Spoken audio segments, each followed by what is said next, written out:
आखिरी कॉल। रात के 11:47 थे। बारिश जोरों से हो रही थी।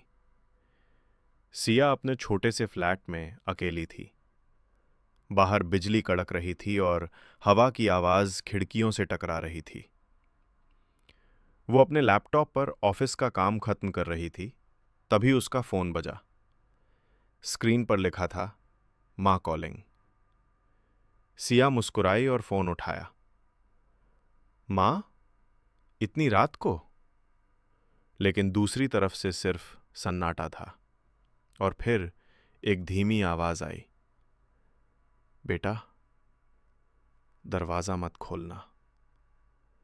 सिया चौंक गई। क्या? मां, आप कहां हैं? लेकिन कॉल कट गई। वो घबरा गई। उसने तुरंत अपनी मां का नंबर मिलाया। आपका कॉल फिलहाल उपलब्ध नहीं है। बारिश और तेज हो चुकी थी। तभी अचानक दरवाजे पर दस्तक हुई। ठक ठक ठक। उसका दिल जोर जोर से धड़कने लगा। उसे याद आया, मां ने कहा था दरवाजा मत खोलना। वो धीरे धीरे दरवाजे के पास गई। कौन है? उसने कांपते हुए पूछा। बाहर से एक मर्दाना आवाज आई।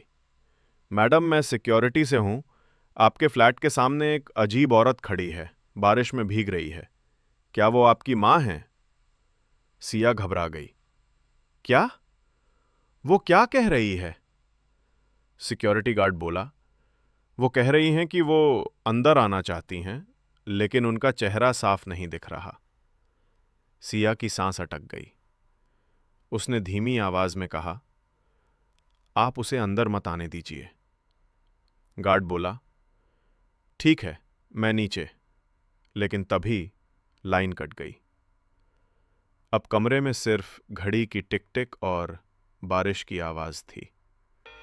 अचानक फोन फिर बजा। स्क्रीन पर लिखा था, मां कॉलिंग। सिया ने कांपते हाथों से फोन उठाया।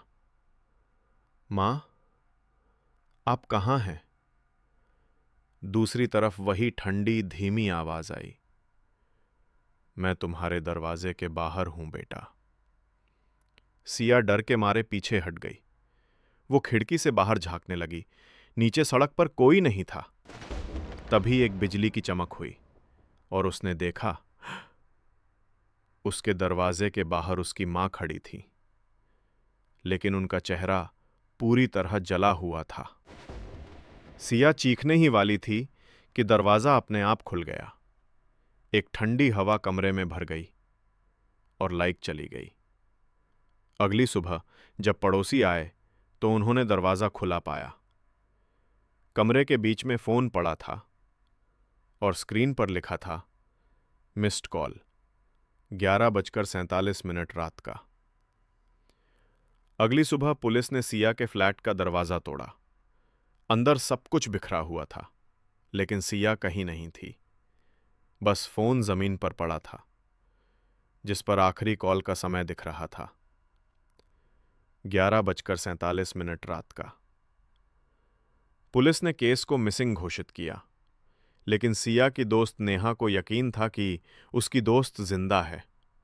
वो बार बार कहती, सिया डरपोक नहीं थी, वो कहीं गई नहीं, उसे कोई ले गया है। 3 दिन बाद नेहा सिया के फ्लैट पहुंची।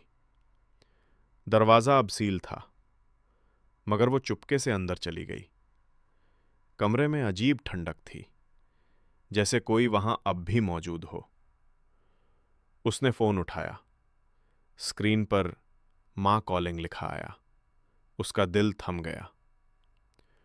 उसने डरते हुए कॉल रिसीव की। हेलो। दूसरी तरफ से वही धीमी टूटी आवाज आई, सिया यहां है, मेरे पास। नेहा कांपते हुए बोली, कौन बोल रहा है? आवाज बोली, जो दरवाजा उसने खोला था, अब वही तेरा इंतजार कर रहा है। कॉल कट गई। नेहा का दिल तेजी से धड़क रहा था। उसने तय किया कि वो नीचे बिल्डिंग के पुराने सीसीटीवी फुटेज देखेगी। गार्डरूम में जाकर उसने 11:47 की रिकॉर्डिंग निकाली। वीडियो में दिखा, बारिश में एक औरत खड़ी थी जिसने साड़ी पहनी था। थोड़ी देर बाद सिया ने दरवाजा खोला और जैसे ही वो औरत अंदर आई, दोनों गायब हो गईं। नेहा चीख पड़ी। उसी वक्त सीसीटीवी स्क्रीन अपने आप झिलमिलाने लगी और अचानक सिया का चेहरा स्क्रीन पर उभर आया। वो फुसफुसा रही थी, नेहा, मेरी गलती मत दोहराना, दरवाजा मत खोलना। नेहा पीछे मुड़ी और उसे लगा किसी ने उसके कंधे पर हाथ रखा है। वो मुड़ी तो वहां कोई नहीं था।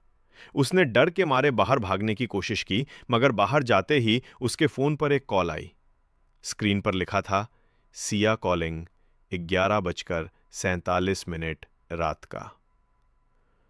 उसने कांपते हुए कॉल उठाई और उसी पल दरवाजे से वही ठंडी हवा आई जो सिया के कमरे में चली थी। फिर लाइट चली गई।